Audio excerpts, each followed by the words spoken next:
What is your first memory of the bakery, being in the bakery? What is the earliest thing you can remember? I guess when I was about 4 years old, and we had a coal-fired oven, and firing up the oven and see the intensity of the heat in the oven.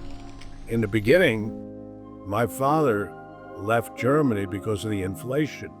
He opened the bake shop in 1930 because he wanted to become something and be something. He was the baker along with my uncle. And of course, I remember my dad working ungodly hours and really hard work. Our uncle, Eddie, who was the other baker, he was the disciplinary of the family, and because he was there all day long. And I recall making me eat when I didn't want to eat. And then he would separate us when we started fighting. And some of the things he would do he would put one of us on top of the refrigerator, which was pretty high. And the other one, he would put us in a mixing bowl. And anytime you moved, the bowl would shift, so you didn't move. And that's how he kept us apart from fighting. I was born right there, never left. We never came home to a house empty. There was always someone there. Helen Haegele, my mother, said that she wanted to be in the community rather than start a bakery on a commercial avenue like Frankfurt Avenue. We were the center of the community. You expect the front door opening and closing. We get constantly compliments as how the fan pulls the air through the shop and it goes out and it goes through the neighborhood. And the people always come back and comment on that. Mom saw the same people every day for 50 or 60 years. They weren't just customers, they were friends first and customers second. And then a severe blow came in 1941 due to the fact that it was sugar rationing. So my father came up with unique ideas during the war years, the Second World War. And that was that if you brought a pound of sugar to the bakery, he would make a birthday cake for you.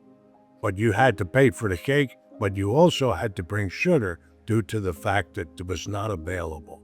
On top of the bake oven, he had mounted a hot water tank, so it would preheat the water free, because it was the heat of the oven would then heat that water in that water tank, and then it would go down to the regular water heater, and that would save on gas consumption, heating the water. And in refrigeration, he had piping put in so cold water would go through the refrigerator and come out almost like ice water, which he then could use in his dough preparation when he heated cold temperatures versus hot temperatures.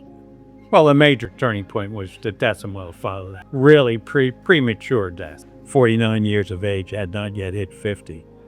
And my mother had to make a major decision, because I don't think there were any other women who ever attempted to do what she did. But her outlook was, this is what she knows, and she's going to make every effort to continue. And of course, Richard took over the baking end of it and made it all work. So I started at that time for 28 years. I started at 12:30 at night, and I worked through till noontime, long hours to try to get these things to work. But your rewards were great because you were bringing food to people's table, and it was very energizing to be part of this. And it is today yet. It is exactly like that.